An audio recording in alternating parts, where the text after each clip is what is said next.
about the nuclear collective motions generated by the two-body external field. So let's welcome. Thank you for coming to my seminar. So I'd like to talk about this topic entitled the nuclear collective motions generated by two-body external field. So I found in this center, I am from low energy nuclear physics. So I found this center has not only low energy physics, also there are people studying high energy physics. But I think this topic is relatively easier for people in high energy physics to understand. I hope so. So I would like to, this is the content of my talk.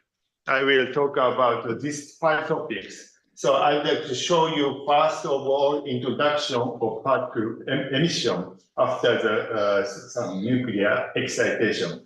And second, I would like to talk about nuclear collective motion, what is it? And third, so this is the main topics of this talk, two-part two-ball excitation of nuclei. And finally, I would like to show you nuclear response, some nuclear responses operated if they are operated by two-body external field. So before going to physics, I would like to show my introduction. So yes, so as Shimin introduced, I get PhD in Sendai city here. So I was born this place. So I go to south part of, middle part of Japan. And after I PhD, I moved to this place. This is, I worked as a researcher in Japan Atomic Energy Agency from 2012 to 2023. So until last year, I was here. So maybe some of you know there is a JPAC, the JPAC facility in Japan. So I was the place where the JPAC is here. So and I moved to Kyushu Island here, which is the south part of Japan. So last year. So I became an associate professor in this university now. So I would like to introduce this city is nice because we can reach Shanghai in only 2 hours by air. So Shanghai distance between Shanghai and Fukuoka is closer than Shanghai to Beijing. Shanghai to Beijing is more than 1,000 kilometers, but this distance is only, according to the website, 800 kilometers. So this is amazing. So my expertise is nuclear physics and nuclear data. So I started my career as studying nuclear physics. But now I am also interested in nuclear data, which is a kind of application of nuclear physics. So I'd like to begin with introducing Bohr's hypothesis for compound nuclei. Yes. So Bohr hypothesis is to explain how nucleons interact with nucleus. So this is like this, the reaction he would like to explain. So he considered it is like billiard, like this. This is incident particle, and this is nucleons in the nucleus. So this reaction can be, this is movie, so it is a little bit not effectively shown, but maybe my laptop, please look at my laptop. So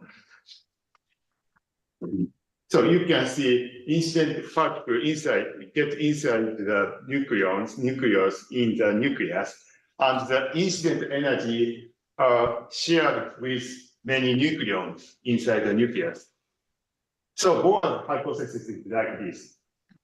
So at some point after reaction, first collisions, so all the energy that have incident particles shared with all the nucleons like this. So this model can be illustrated in using shell model picture. So this is shell model picture. So you can see the particles are occupied from the bottom like this. So the initial state can be represented by one particle from whole state. And this particle interact. Sorry, I don't know what happened. Post remote.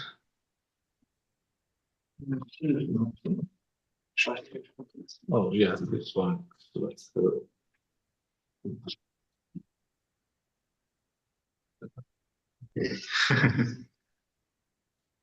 那你是把那个黑条中间那个黑条插会起来，启动这个，应该在他电脑里面插。Yes, I guess so. 你现在好像全屏，还有下面。Okay, yeah. Okay, sorry, thank you. So if this particle interact with other nucleons inside the nucleus, so it goes to the this state, which is called thermal equilibrium. So this state is also called compound state, in other words. So at some point after a long time, so energy concentrated into the again one neutrons or one proton, and particle emission occurs like this. But of course, this forward hypothesis is not always the case. If we increase the energy, incident energy. So for example, there is time line. So you can see it now. So if this is an incident particle, if you hit this incident particle very strongly, aiming at this nucleon, maybe so after a few collisions, this nucleons flew off the nucleus immediately. So this is also can be illustrated by shell model picture like this. So initial state is like this, one particle, one whole state again, and this nucleon can be flew away like this. Okay, so these nucleons can also interact with nucleons inside the nucleus like this. In this case, this initial state go forward to more complicated state like this, which is called two-particle state. And always we have a competition between particle emission because since this nucleus in the continuous state. But if this particle interact with nucleons inside nucleus, again, this state can proceed more complicated state, like much particle, much whole state. So what I'd like to say is in nuclear reactions, we have competition between particle emission and transition to the more complicated state. So I would like to show you one example. This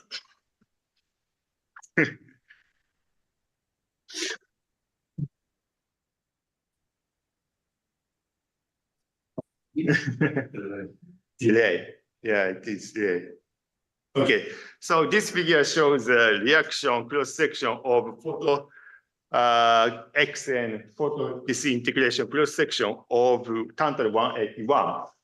So x-axis is neutron energy, outgoing neutron energy, and y-axis is cross-section. So this is the experimental data. So you can see dot line and dash line.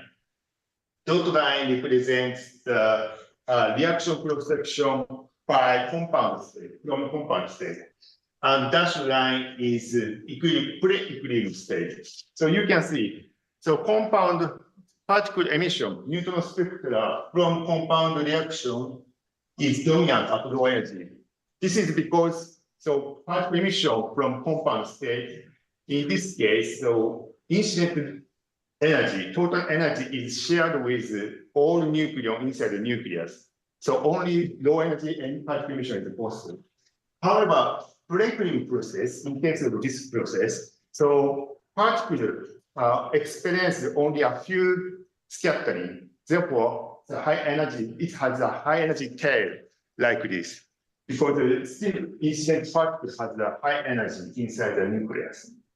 So those calculations is carried out the Hauser-Fleisch-Bacher statistical model and the two-component excitation model. So those two models, I would say, notice that they are a kind of phenomenological, not microscopic. But we can succeed in producing this experimental data. So far I explained about if we excite nucleus with one body external field, but however we have also special case. So which is when we have there's a special case that the initial state is regarded as two-hole state like this. So, but the situation remains the same as previous in case of one-hole state like this. So, but the difference is this state can go back to one-hole state. And of course, this initial state can go forward to the more complicated state. And of course, so there exists a competition with particle emission. And there must be very complicated transition inside the nucleus every step of nuclear reaction. So my question is, so if we prompt this state, so does the nucleus go back to this state, this one-hole state, or more complicated state, or end up with particle emission? This is the question. So, but I introduced the two-body external field. So, what kind of interaction induces the two-body external field? So, one of the examples is meson-exchange current. So, meson-exchange current is higher order effect on nuclear current, so mediated by mesons. So I do not go into the detail because time is limited in this talk. So, but this meson-exchange current is traditionally considered in high-effective field theory and relativistic mean field models. So, speaking simply, so diagram is can be represented by like this. So usually, if there is no meson, so external nucleons is just external field simply. 我们还需要播 But if you do 那个 Zoom 就是这样的。 somebody to mic on. Can you turn off microphone on?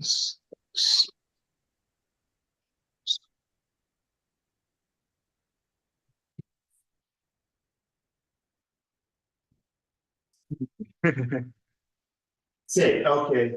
So yeah. So yeah, let's keep on. So if we have this diagram, so we can excite two nucleons simultaneously like this. So this effect becomes important. Usually, nuclear excitation energy is around 50 MeV.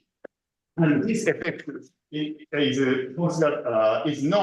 been known as this meson-exchange current became important for some interactions like gamma X and muon capture cross section and neutrino nucleus reaction. And let me introduce my recent work. So, as you know, there are a lot of cosmic rays coming from the space. So some of the quantum nuclei interact with memory devices. Memory devices inside the, of course, laptop and smartphone. So sometimes these quantum nuclei causes serious problem to the memory devices. So, for example, muon. Muon comes from the space. This is the secondary cosmic ray. So it is coming to the ground every minute, every second. And it interacts with memory devices, which is mainly silicon. So silicon captures muon and it's excited and it emits some charged particles, inducing extra voltage, electronic voltage to the memory devices, which causes software error. So therefore, we need to know what kind of particles are emitted after muon capture. So I did some calculation to understand this mechanism. So this is a result of muon capture cross-section and after the following particle emission. So x-axis is particle emission, particle energy, and y-axis is particle emission spectra. So you can see we could reproduce neutron spectra, deuteron spectra, and triton spectra, but we underestimated the proton spectra, which is shown by blue line. But if you consider meson-exchange current that I introduced in the previous slide, you can improve like this the result. So we could successfully reproduce experimental data, but we are not satisfied because this meson-exchange current, in fact, phenomenological work. So to apply the theoretical work to the more general applications, we need to know the effect of meson-exchange current microscopically. So I'm waiting for a slide.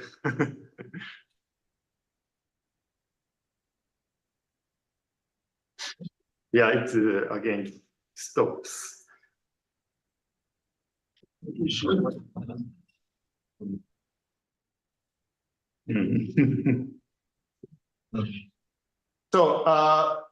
So I am now studying not only nuclear physics, but also its application to nuclear data. So now there is a big demand how nucleus reacts after muon capture. So we have a lot of data, muon capture data, but we lack of the particle emission spectra after muon capture. And this is not the case for muon capture. We need to know particle emission after neutrino nucleus reactions, and of course, gamma absorption reactions. Oh yes, it's coming. So nowadays, high sensitivity neutron detection. So in order to develop muon nuclear data, and in order to develop linear used in the hospital for the medical purpose, we need more precise nuclear data. But we do not know exactly the effects of two-body external field. So of course, as I mentioned here, inclusive reactions, as I mentioned, inclusive reactions are studied very well. We have a lot of data, but exclusive cross-section, that is the particle emission after these reactions are severely lack. So we need to develop a theoretical model to understand this phenomena. This is my background of this work. So of course, as described here, so those are important for radioactive protection and mitigate background of experiment. And we are going to the space now, and we are trying to build some buildings in the moon, for example, and Mars. So we need to, so in that case, we need more information about the particle emission after reaction. So purpose of this work is, It shows me how How do you connect the internet on your laptop? Yeah, I am using this smartphone service. You don't connect to the local internet? Yes, I couldn't. I tried to aid them, but Maybe you can try my. okay. We have three. Yeah, yesterday it works. Today you're wrong.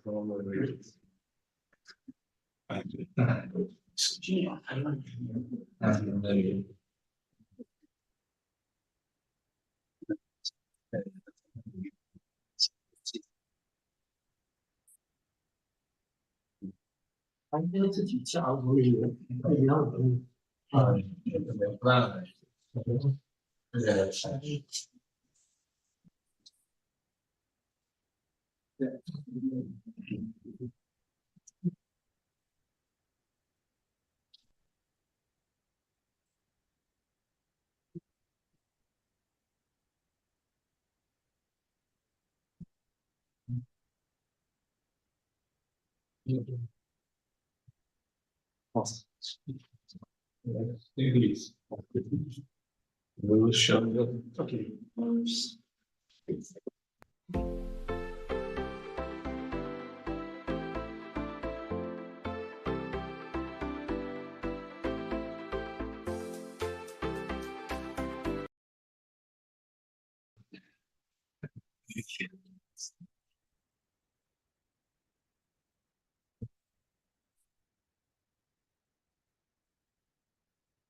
Sorry for audience online. We have a problem in network, so we change the more effective network.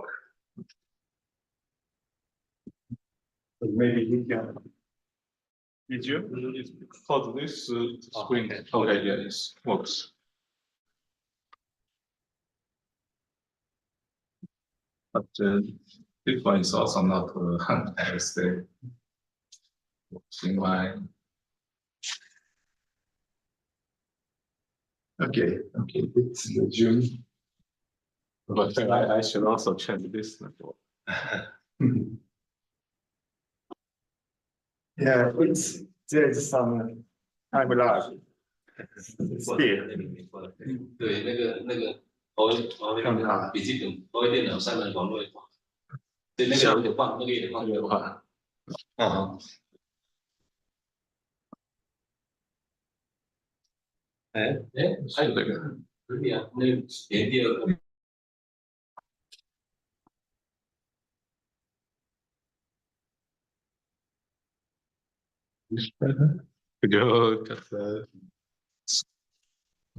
You try to switch the side.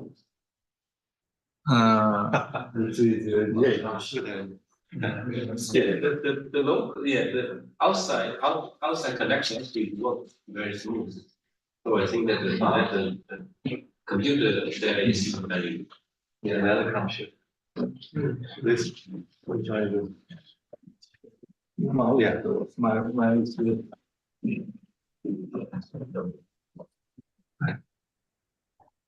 that computer.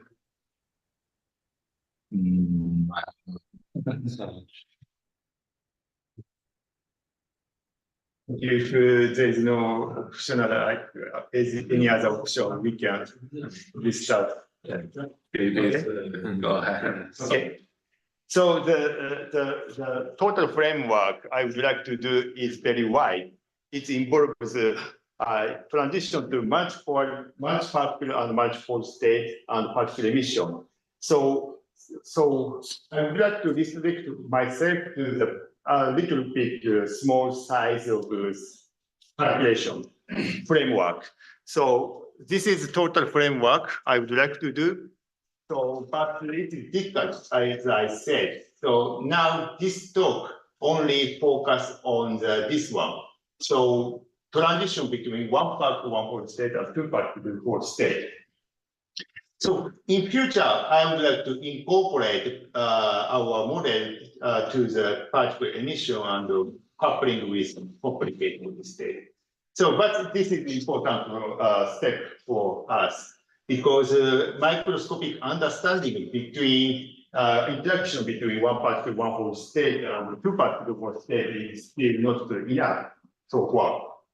And to this end, I adapted second random phase approximation because this method is applicable to wide range of energy and wide range of nucleus as well. So first of all, I'd like to talk about what is nuclear collective motion. So it is related to how to excite nucleus. So we have, if you want to interact with the nucleus, you need to give external field to nucleus. So for example, electromagnetic field and weak field, of course, are the neutron and proton beams. And they have a lot of various kind of touching wave. So as if you are familiar with nuclear reactions, so nuclear reactions has this plane wave. You can, external field can be expanded by this plane wave. And this plane wave also is represented by partial wave expansion like this. So in this case, so touching wave is that corresponds to this spherical Bessel function and spherical harmonics. So if this number L equals 0, this means we touch nucleus with monopole excitation. And if L value equal 2, in this case, we touch nucleus with quadrupole excitation. So, so this is a typical example of nuclear response against the external field. If you impose dipole excitation to the nucleus, so this is a dipole excitation of nucleus. So this is an animation. It is a surface animation around the static point like this. And this is a quadrupole oscillation. So this surface oscillation is characterized by collective motion. So collective motion means, so there is two groups, which are proton and neutron. In this case, proton and neutron oscillate out of phase like this. And in this case, so proton oscillate like, I cannot express by myself. So like maybe sneeze to this direction and sneeze to this direction, like as this figure shows.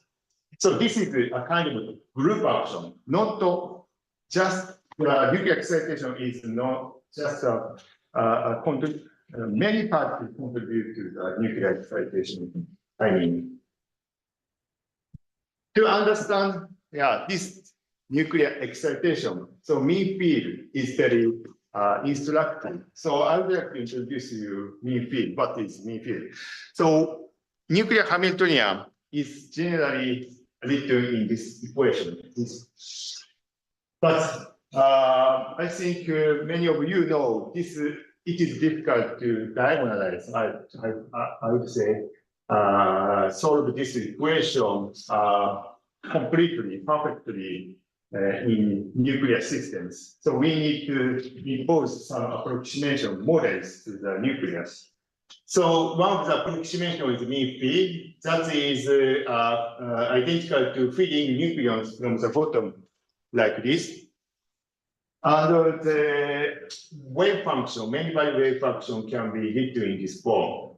And taking expectation value of Hamiltonian, we obtain the energy dependent, density dependent energy like this.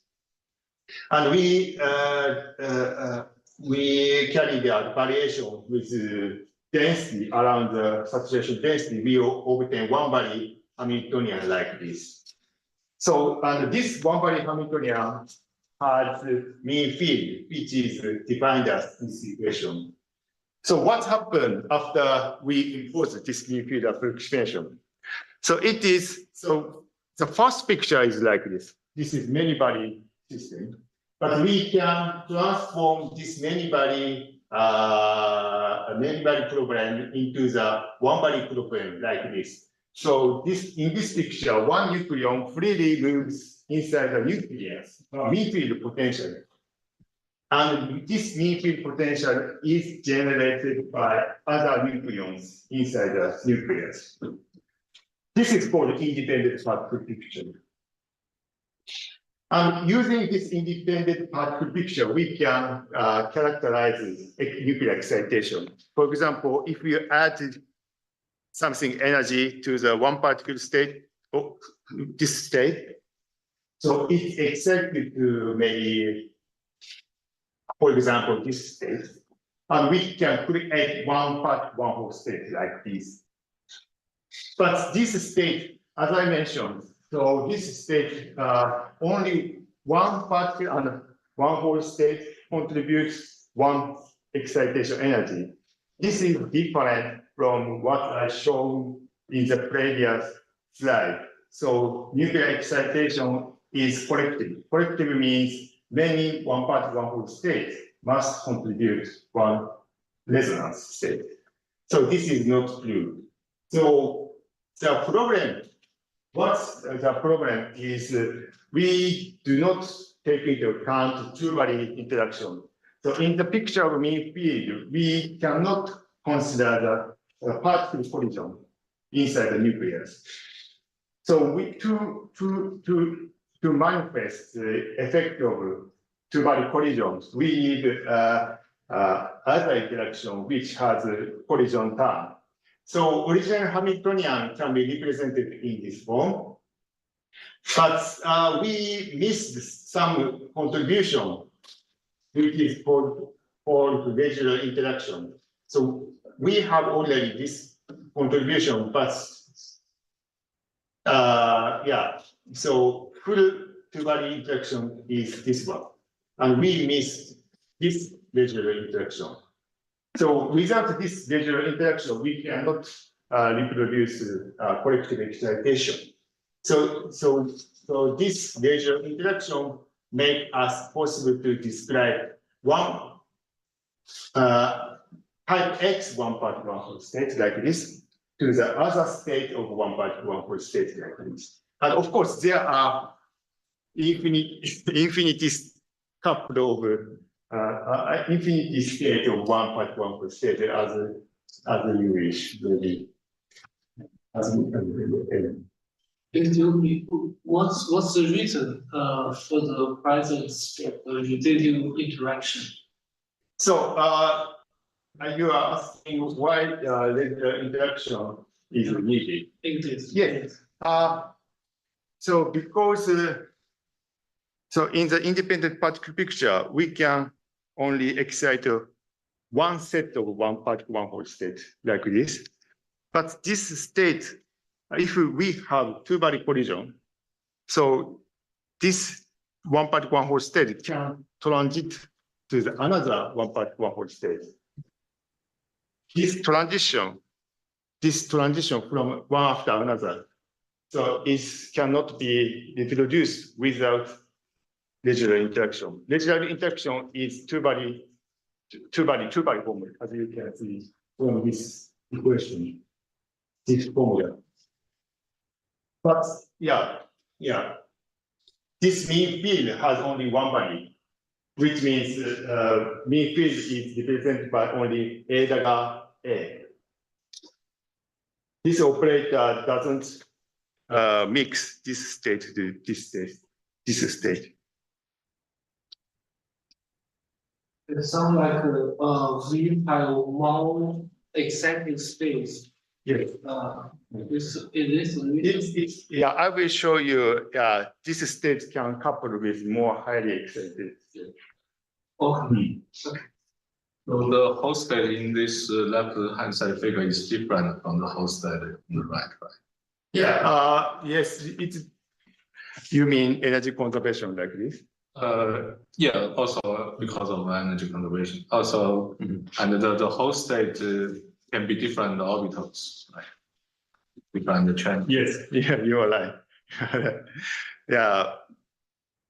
Otherwise, if the same whole state still can use one particle, one body interactions. Yeah, actually, yes. As you said, this picture is a little bit long. So I should change this whole state to another state. And of course, we have another one particle, one force state, which is created by this black circle. Yeah. Yes, of course, of course. So yeah, I will show you some example later. So what is particle for collective excitation? I think this will help you understand more about it. So to describe this phonon excitation, so multiple resonance state of nucleus. So RP approach is very helpful. So RP approach is the superposition of one particle, one whole state like this. We prepare many one particle, one whole state. And from these couple of so by how to say, so superpose these states in one phonon creation operator like this. So we can describe phonon creation operator, which is characterized by Q. So in terms of this particle how to say, particle annihilation operator and creation operator, many sets of this state. And the coefficient X and Y, that is needed to, that has to be determined by in some way.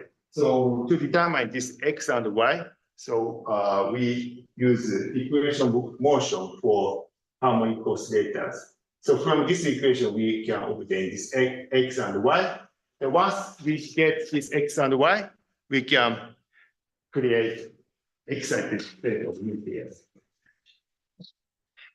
So I would like to say one very important information that we can get from RPA. So now we have creation operator, phonon creation operator like this. But wave function must be normalized. So from normalization condition, yeah, expressed in this form. So we have this how to say, this equation. This is a normalization condition. And from this normalization condition, P nu, which is represented by x squared minus y squared, this is the scale.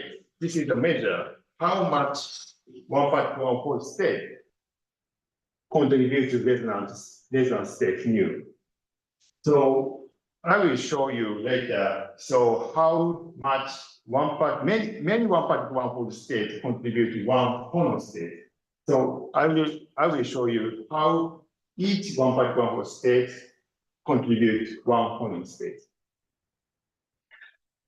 So this is one of the examples. So this is the isovector dipole oscillation of oxygen 16. So without residual interaction, so we have this distribution, black line. And if you have residual interaction, we have a distribution like this, red line. And let's focus on this state. This is strongest strength. So looking at this state, we can analyze how each one particle, one whole state contributes this phonon state.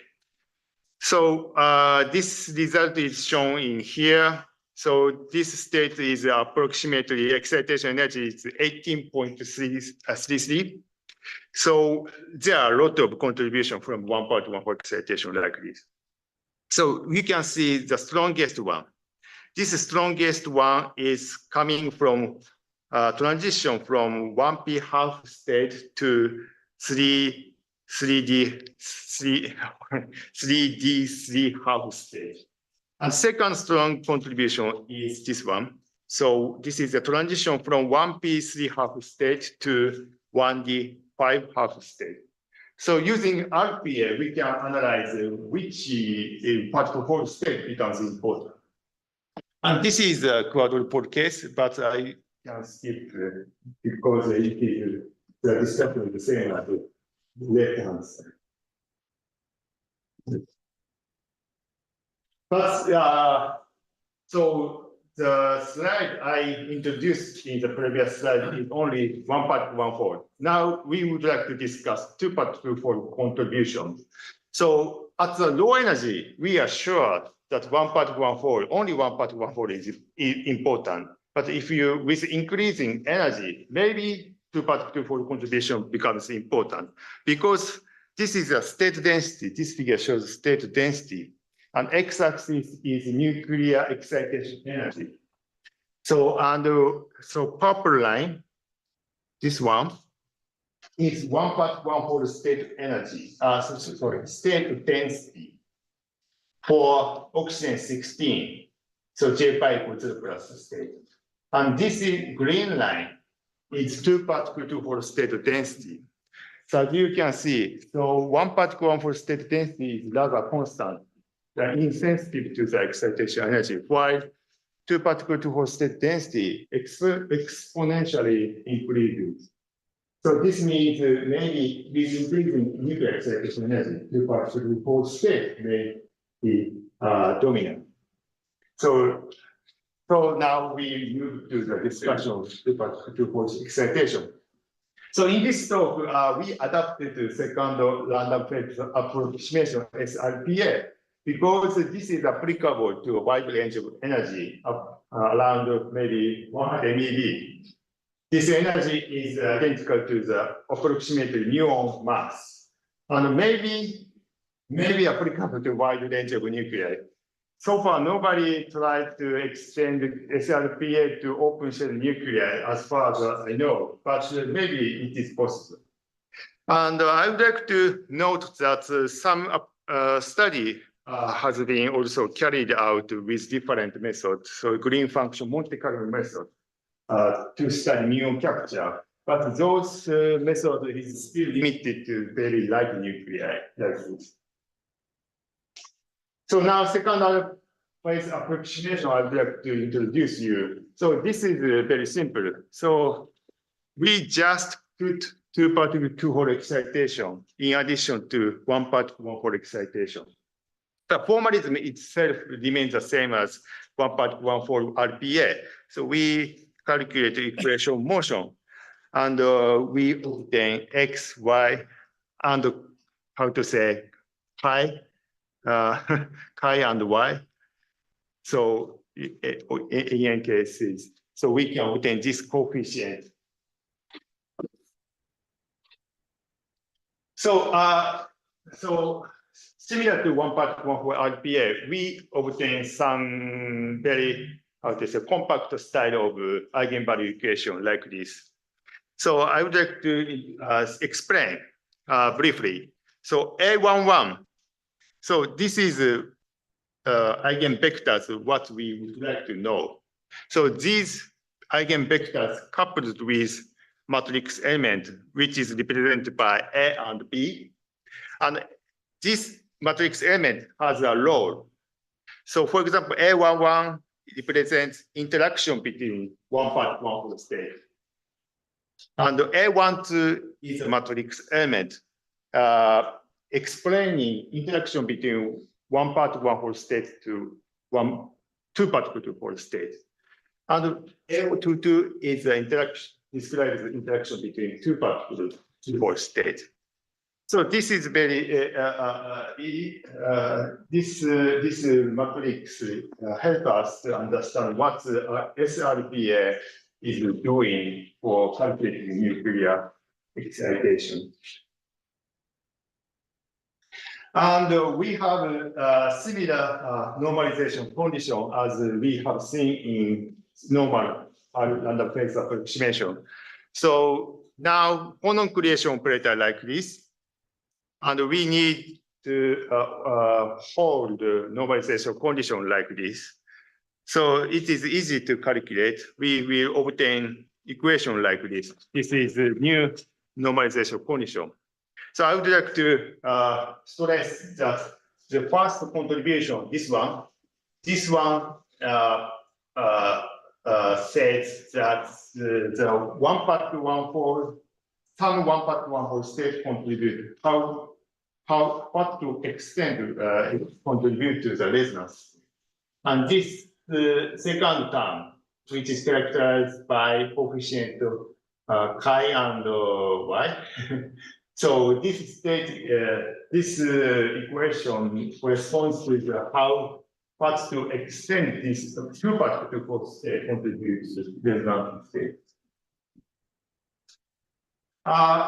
So I need to say there is a very serious problem in SRPA. Before going to, I show you result. So if you calculate, for example, this is one of the examples.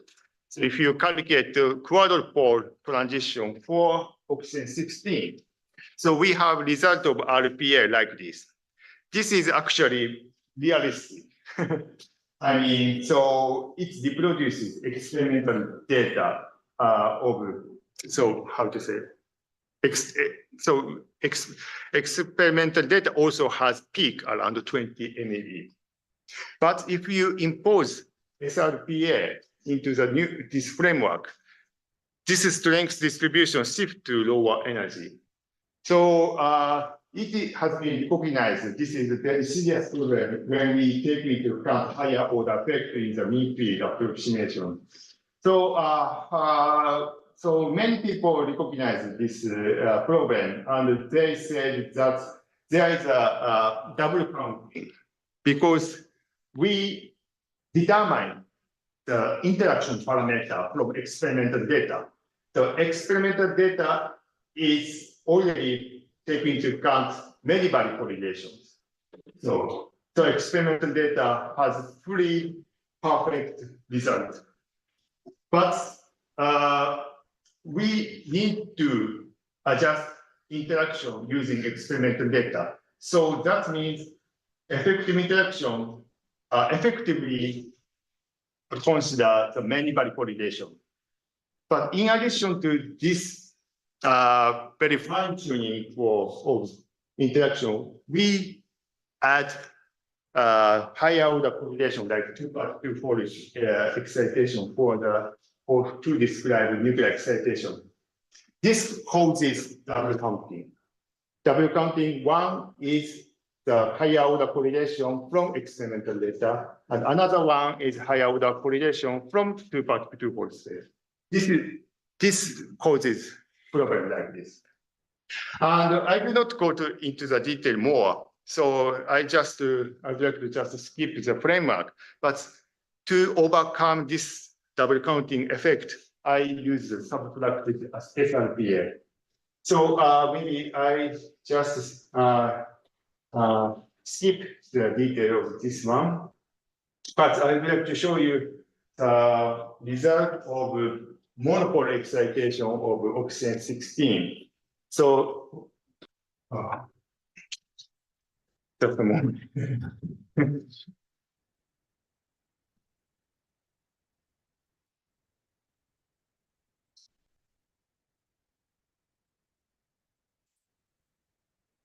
Yes. So this is my result. So you can see we compare the result of RPA and SRPA, which is shown by red line. So you can see, so how to say, SRPA calculation distribute wide range of energy. This is because SRPA can couple one particle one state to two particle two state, which is usually located at higher energy. But looking at low energy side and comparing RPA black line and red line, so the effect is not so big. Because at low energy side, two particle two state is relatively, the state density is relatively small. So, but so this effect is very important when we want to calculate particle emission.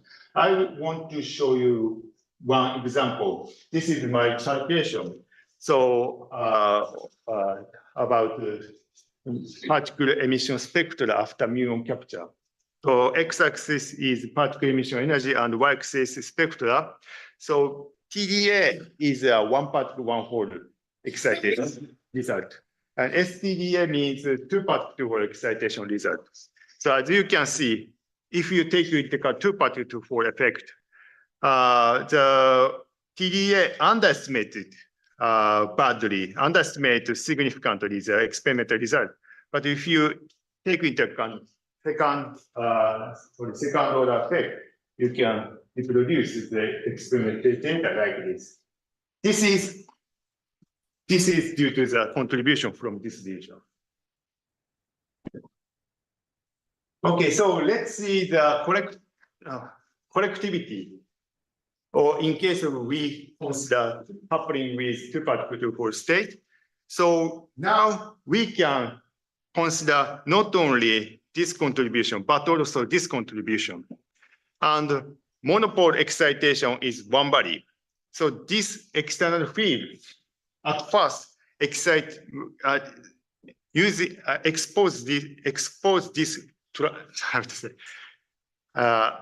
impose this state to the nucleus.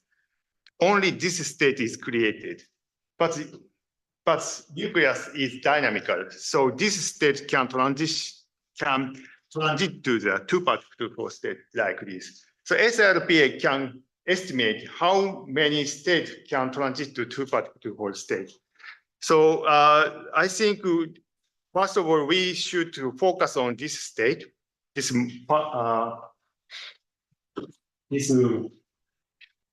state. So in case of RPA, so the one-part one-hole states contribute many kind of one-part one-hole state contributes to the plate. But if you take into account two-part two-hole states, which is shown by blue line, so many two-part two-hole states also contribute this state, as you can see from this figure. So, but the still red line has a predominant. But if you go to higher energy, second point, this one. So looking at the second point, which is around excitation energy 27 MeV, you can see two-part two-hole state contributes predominantly like this. So with increasing energy, so first of all, it is excited to one-part one-hole state, but soon after the excitation, it shifts to two-part two-hole state. It means. So looking,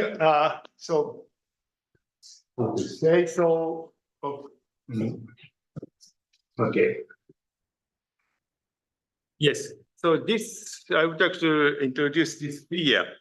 So this figure shows x-axis nuclear excitation energy. And this corresponds to how many two-part two-hole, how much probability two-part two-hole and one-part one-hole state contribute to the resonance, each resonance.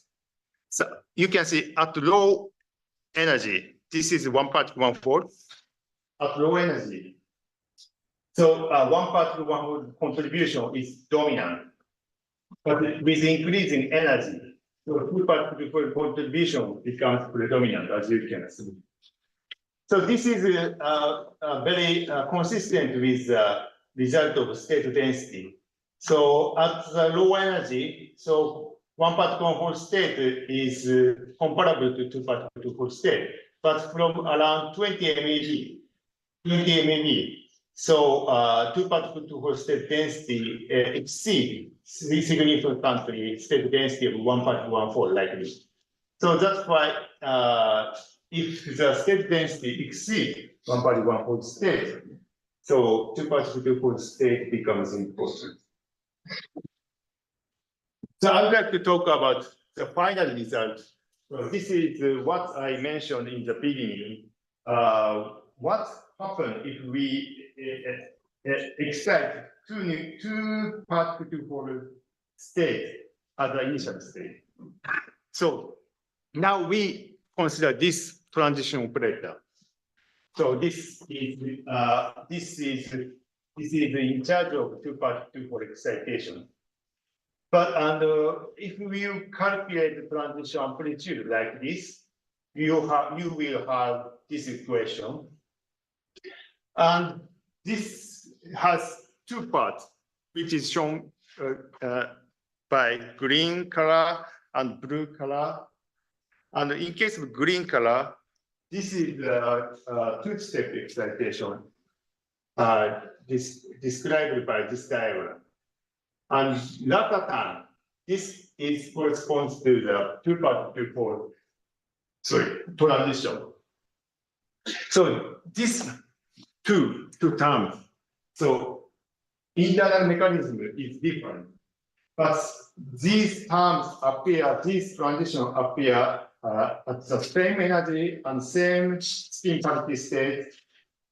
That's why these two terms interfere each other. So I'd like to talk about this point as well in the following slide. So this is a result of double isoscalar monopole transition. So you can see isoscalar monopole transition. There are two isoscalar monopole transition and makes angular momentum zero. And this figure shows the transition strength as a function of excitation energy. And black line is contribution from two steps. And the red line shows the contribution from two step and two-part two-fold contributions. So at low energy, you can see only two-part two-fold, two-step transition is dominant. But with increasing excitation energy, you can see two-part two-fold contribution becomes dominant. And focusing this resonance state, this resonance state, the collectivity is like this. So in this excitation energy, so you can see one particle, one whole state is dominant, contribution dominant. But if you go to high excitation energy, the second point, the collectivity, you can see only a few, maybe five or six two-part two-fold states are dominant, and only very small, tiny contribution from one part one-fold state. An important point is this is very narrow. Looking at this excitation, so wide range of one part one-fold and two-part two-fold state contribute in energy. But in case of this case, so only narrow range two-part two-fold state contributes to excitation. And this is the result in case of double isoscalar quadrupole excitation. So we have the same result in case of the previous slide. So looking at this state, so two-step excitation is predominant, and collectivity ranges wide energy regions likely.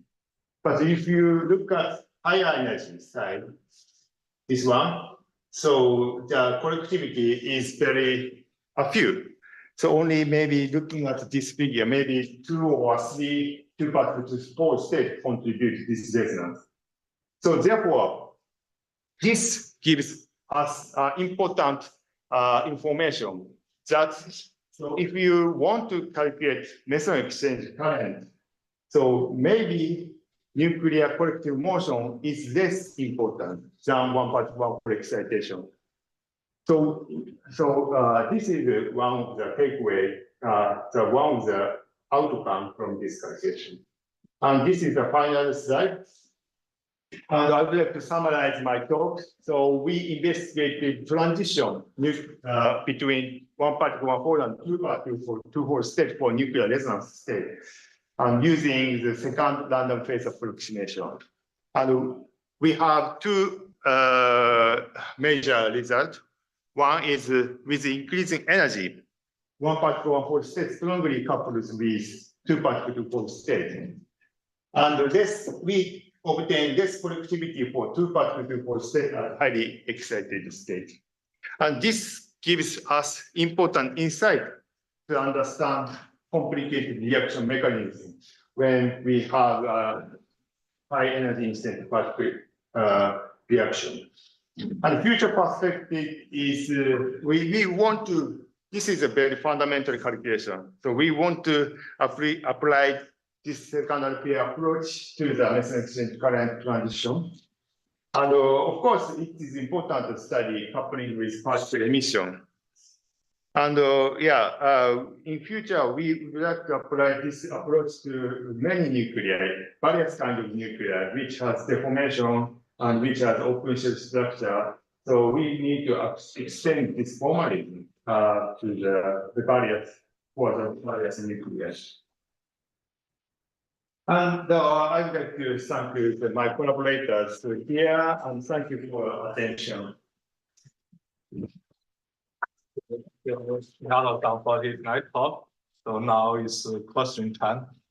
So if anyone has questions, please raise your hand or unmute yourself if you are online. Okay.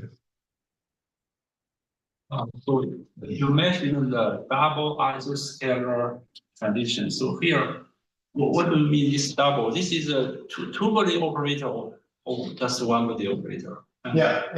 This means actually we can say so. Double means it enters this transition matrix. So double means incorrect if we want to consider two particle excitation. But we need to think of some example to calculate transition between ground state and excited state.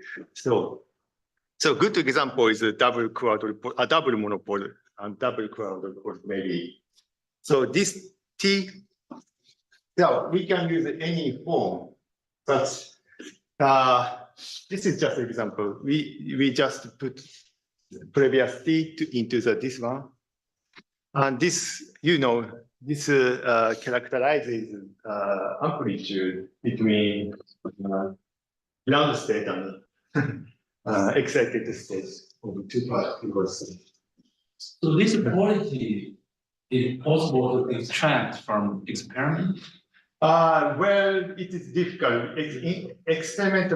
Experimentally, we can usually use only one body. For example, photoabsorption cross-section is one body, and maybe any other reaction. For example, proton-induced reaction, neutron-induced reaction, they all are one body. So it is difficult to confirm two-body excitation experimentally, but we can obtain that information indirectly from, I mentioned, particle emission like this. So this enhancement actually effective two-particle state.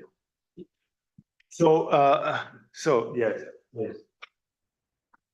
So another is here you extend it to the two-particle two-hole RPA.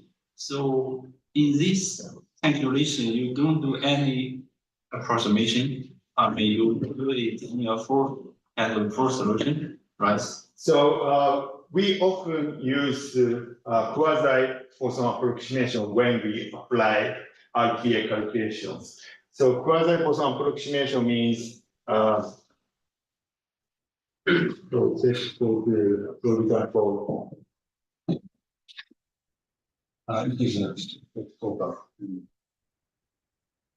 because for the oxygen 16, many years ago, people think about to connect the shell model and class model. And one thing is very challenging is four particle four holes. Is it possible or not? But here you extend it. So I'm wondering, is it there are some simple strategy to extend the In principle, if you consider two particle for 2 second RPA calculation to the oxygen 16, it is possible to incorporate the 4 particle for correlation in the ground state. So it is yes, possible. Maybe that kind of effect is automatically included, but I didn't confirm. I have read a paper about the same kind of discussion. previously. Maybe so looking at this one, this is called RPA ground state. RPA ground state is different from Hartle-Fock ground state. RPA ground state incorporates ground state correlation, which is characterized by many part manifold excitation. So One reason because for the high excited states, probably this correlation is very important. So I'm thinking. at high excitation energy, maybe the ground state correlation becomes. I mean, high limit around 20 MeV around, because that is kind of class threshold. So in that fits. Yes, yes. Okay, thank you. Maybe I have one naive question. So I'm trying to understand your slide. So you are discussing n particle n4. So if I understand correctly, from one particle one hole to two particle two hole, is that depends on the excitation energy? So let's say any scale of the reaction nuclei, if the environment excitation energy increase, so the n particle n hole effect will be show up when you have to include this effect in your calculation. Yeah, exactly. So I think indirectly it is difficult to directly observe the effect of many particle manifold state. But indirectly, so what we can see in experimental result, it's already includes many particle manifold effects. It's already all in, right? Yes, already. But in theory, it is difficult to incorporate many particle manifold state. So therefore we need to consider next leading order effect, next leading effect, and so on. So. Yeah. Another connection is that in your early introduction, actually you have introduced the pre-equilibrium state, and so how to understand the n particle n pore physics and to the pre-equilibrium stage. So in the very beginning, you have a cartoon to show contribution. Like this. Probably just go back. It's easy. No, very beginning. Very.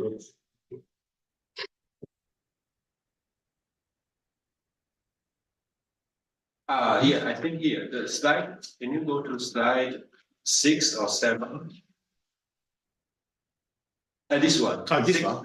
Slide 5. Yes. So you have the pre-equilibrium state contribution and also the compound. So how to connect the n particle n pore to your yes. pre-equilibrium? Very good question. So we start this calculation from one particle one hole state, and this includes maybe one particle one hole contribution around here, and so it's can transit to two particle two hole state, and then maybe two particle two hole contribution appear here. Then finally, this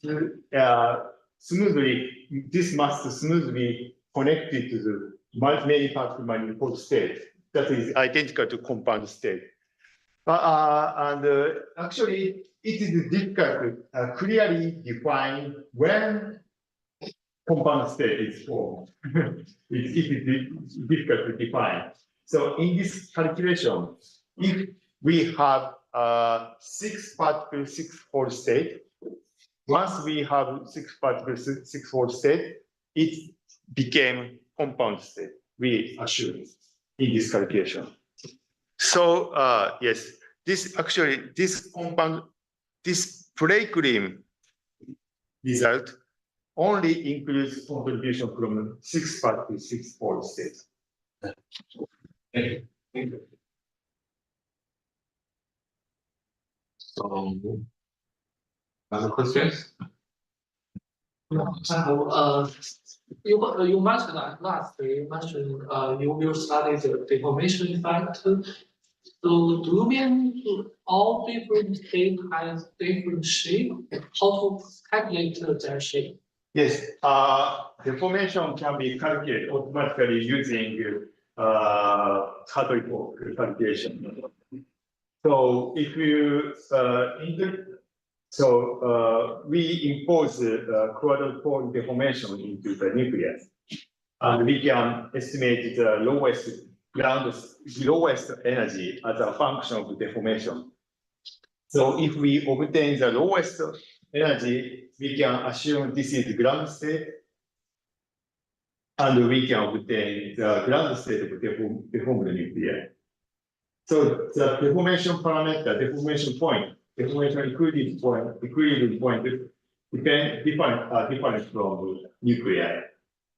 But we can calculate it using, for example, mean field approximation and so on.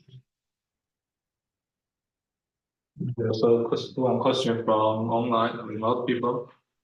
So, could you unmute yourself? Yeah.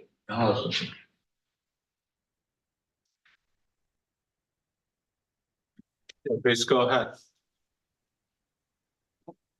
Hello? Hello? Yeah, we can hear you. So. Okay. I have a question.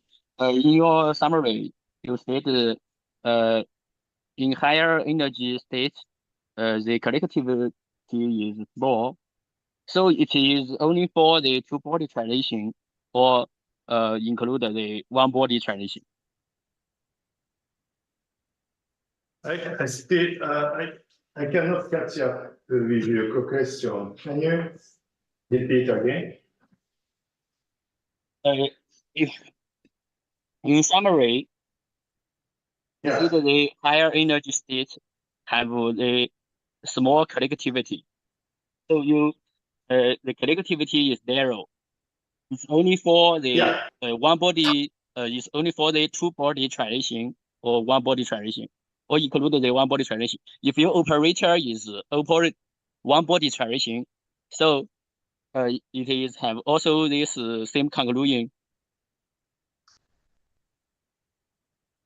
So in case of one body, so I think if I don't answer correctly, please indicate. So let's go back to the final result. So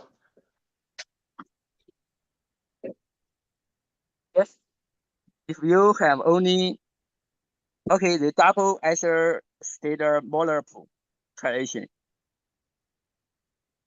This conclusion is only for this double transition, or if you have the one body transition, if it is a one body transition, so the conclusion is the same. No, you can see here. So in case of one body, this is the result of one body. So you see that at the, for example, this resonance, which is approximately 26 MeV. Please look at this figure. So you can see the two-pole states distribute wide range of energy region. And of course, one-pole state coupled with this resonance state, and you can see several red lines around this energy region. So in case of one body, so coupling, so I mean, nuclear collective motion, collective excitation is still important at high energy in case of one body. But in case of two body, situation might be different. This is my conclusion. Oh, okay. So the narrow collectivity is only for the two-body transition operator. Yes. Sorry, I don't understand. You mean is the narrow collectivity is only for the two-body transition. If you use the one-body transition, so it's still the collectivity at the higher energy state.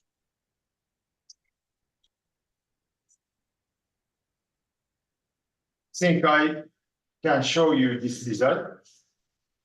So in case of two body, So I mean narrow. This means that only a few two-particle state contribute this second state compared to other resonance state like this. So you can see that only a few two-particle two-fold and one-particle one-fold state around 50 MeV contributes. Yes.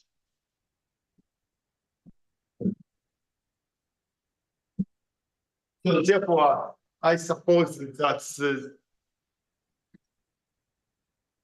that in case of two-body external field at high excitation energy, so we might neglect the contribution of other states.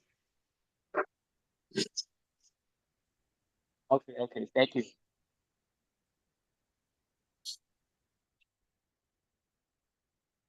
Okay, thank you very much.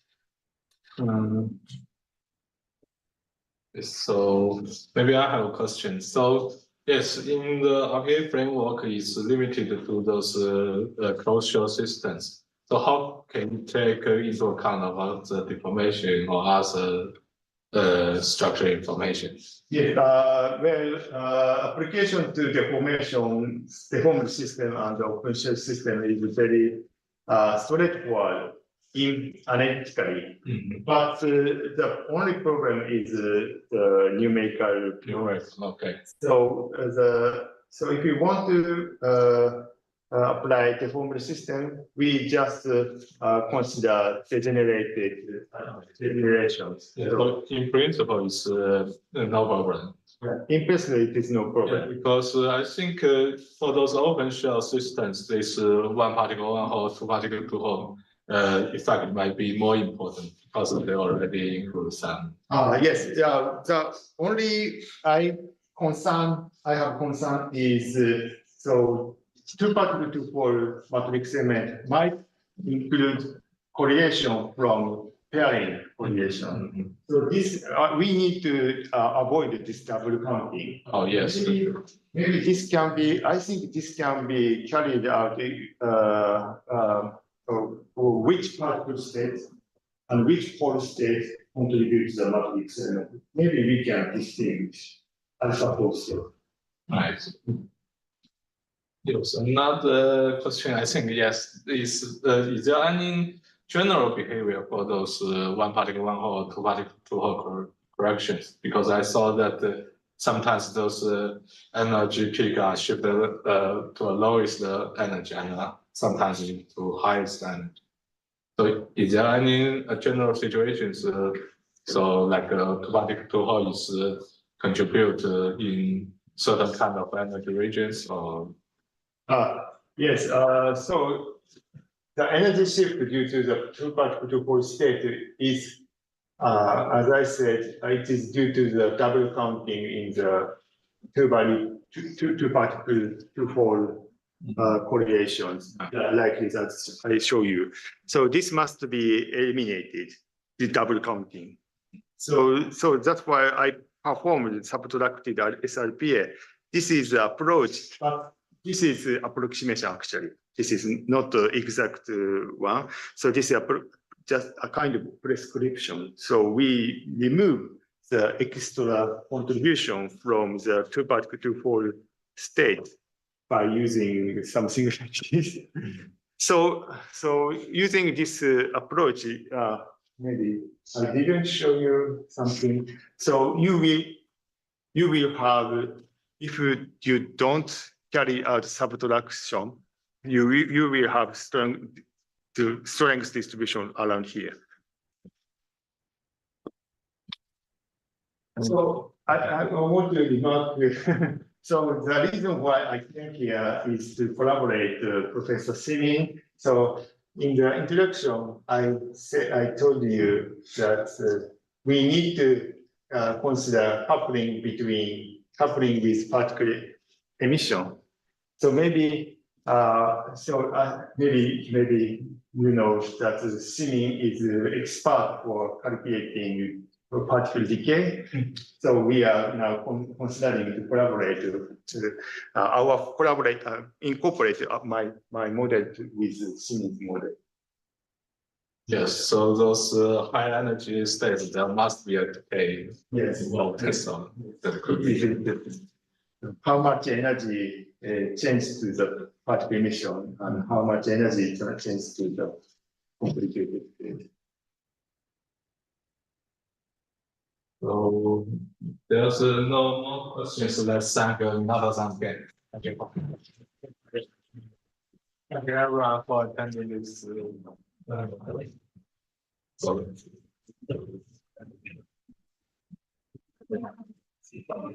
这样的老师我们就结束了。